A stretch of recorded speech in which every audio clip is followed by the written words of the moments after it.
നമസ്കാരം. ഇന്ന് കേരള രാഷ്ട്രീയം ചർച്ച ചെയ്യുന്ന ഏറ്റവും പ്രധാനപ്പെട്ട വാർത്തയുടെ 24 മണിക്കൂർ പൂർത്തിയായ സമയമാണ്. പക്ഷേ അതിന്റെ രാഷ്ട്രീയ വശം പറയുന്നതിനപ്പുറത്തേക്ക് ആ 24 മണിക്കൂറും നേരിട്ട ഒരു സൈബർ ആക്രമണത്തെക്കുറിച്ച്, ഒരു സ്ഥാപനം നേരിട്ട അസഭ്യവർഷങ്ങളെക്കുറിച്ച്, വ്യക്തിപരമായിട്ട് ഞാൻ നേരിട്ട അസഭ്യവർഷങ്ങളെക്കുറിച്ചൊക്കെ പറയേണ്ടി വരുന്നത് ദൗർഭാഗ്യകരമാണ്. പക്ഷെ പറയാതെ പറ്റില്ല. ഇന്നലെ ഈ ഉച്ചയോടുകൂടിയാണ് പത്മജ വേണുഗോപാലിന്റെ BJP പ്രവേശനം സംബന്ധിച്ചുള്ള വാർത്ത ന്യൂസ് 18 ബ്രേക്ക് ചെയ്യുന്നത്. നേരത്തെ തന്നെ ഇത് സംബന്ധിച്ചുള്ള ക്ലൂ ഒക്കെ വന്നതാണ്. പക്ഷെ കൃത്യമായി സ്ഥിരീകരിക്കാതെ ഈ വാർത്ത കൊടുക്കുകയില്ല എന്ന് എഡിറ്റോറിയൽ കൃത്യമായിട്ടുള്ള ഒരു തീരുമാനം എടുത്തതാണ്.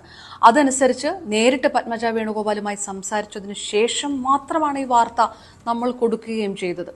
പക്ഷേ സ്വാഭാവികമായിട്ടും ആ ഒരു വാർത്തയുടെ ഒരു ഇമ്പാക്റ്റ് അത് കോൺഗ്രസിന്റെ നേതാക്കളെയും അതോടൊപ്പം തന്നെ കോൺഗ്രസ് പ്രവർത്തകരെയും ഒക്കെ വളരെ ഞെട്ടിക്കുന്ന ഒരു വാർത്തയിലേക്ക് കടന്നതോടുകൂടി പത്മജ വേണുഗോപാലിന് സ്വാഭാവികമായിട്ടും ആ ഒരു സമ്മർദ്ദം കൊണ്ട് ഒരു ഫേസ്ബുക്ക് പോസ്റ്റ് ഇടേണ്ടതായ സാഹചര്യത്തിലേക്ക് വരുന്നു. അപ്പോഴും ആ ഫേസ്ബുക്ക് പോസ്റ്റിനകത്ത് അത് ന്യൂസ് 18 ആണെന്നോ അത് ആര് റിപ്പോർട്ട് ചെയ്തു എന്നോ എന്നുള്ളൊരു പേരൊന്നുമില്ല. പക്ഷേ അങ്ങനെ ഒരു ഫേസ്ബുക്ക് പോസ്റ്റ് വന്നതോടുകൂടി ആ ഫേസ്ബുക്ക് പോസ്റ്റിന്റെ സ്ക്രീൻഷോട്ട് വരെ എടുത്തുകൊണ്ട് ഇതുവരെ ഒരുപക്ഷെ ഒരു മാധ്യമ സ്ഥാപനത്തിൻ്റെ ക്രെഡിബിലിറ്റിയെ പരിപൂർണമായിട്ടും ചോദ്യം ചെയ്യുന്ന രീതിയിൽ, ഒരു മാധ്യമ പ്രവർത്തക എന്ന രീതിയിൽ എൻ്റെ ക്രെഡിബിലിറ്റിയെ പൂർണ്ണമായും ചോദ്യം ചെയ്യുന്ന രീതിയിലുള്ള കമൻറ്റുകൾ മാത്രമല്ല, അശ്ലീലമായിട്ടുള്ള അസഭ്യവർഷങ്ങൾ നടത്തുക, ഒരു സ്ത്രീക്ക് നേരെ നടത്തുന്ന ഏറ്റവും മോശമായിട്ടുള്ള, അതിപ്പോൾ ഞാനെന്നല്ല മറ്റാരാണെങ്കിൽ പോലും അതിലൊരു പ്രതിഷേധം അർഹിക്കുന്നതാണ്. ഈ രീതിയിലാണോ സൈബർ സ്പേസ് ഉപയോഗിക്കേണ്ടത് എന്ന് തോന്നുന്ന തരത്തിലുള്ള ആക്രമണം ഉണ്ടായി. അത് തുടർന്നുകൊണ്ടേയിരുന്നു.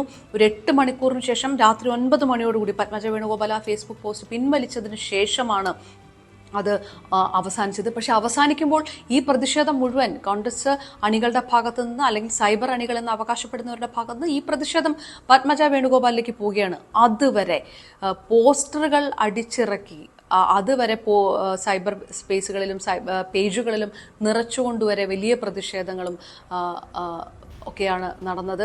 ന്യൂസ് 18 എന്ന സ്ഥാപനത്തിനെതിരെ, അപർണ കുറുപ്പ് എന്ന മാധ്യമ പ്രവർത്തകയ്ക്കെതിരെ ഇതുവരെ ഉള്ള കാത്തുസൂക്ഷിച്ച ആ ഒരു മാധ്യമ പ്രവർത്തനത്തിൻ്റെ ധാർമ്മികത പോലും ചോദ്യം ചെയ്യുന്ന രീതിയിലാണ് അതുണ്ടായത്. രാത്രി ഫേസ്ബുക്ക് പോസ്റ്റ് ഡിലീറ്റ് ചെയ്തതിനു ശേഷം മറ്റ് മാധ്യമങ്ങൾ ഈ വാർത്ത ഏറ്റെടുത്തതിനു ശേഷം ഇത് പൂർണ്ണമായി സ്ഥിരീകരിച്ചതിന് ശേഷമാണ് അതിനകത്തൊരു കുറവുണ്ടായത്. അപ്പോഴും പറയാതെ വയ്യ, അത്യന്തം നിരാശാജനകമാണ്. മലയാളി ഒരു സൈബർ സ്പേസ് ഈ രീതിയിലാണോ ഉപയോഗിക്കുന്നത് എന്നുള്ളത്, ആ ഭാഷ പോലും മാധ്യമ സ്വാതന്ത്ര്യത്തിന് അത്യന്തം വിഘാതമായിട്ട് വരുന്ന ഒരു പരാമർശങ്ങൾ കൂടിയായിരുന്നു ഉണ്ടായത്.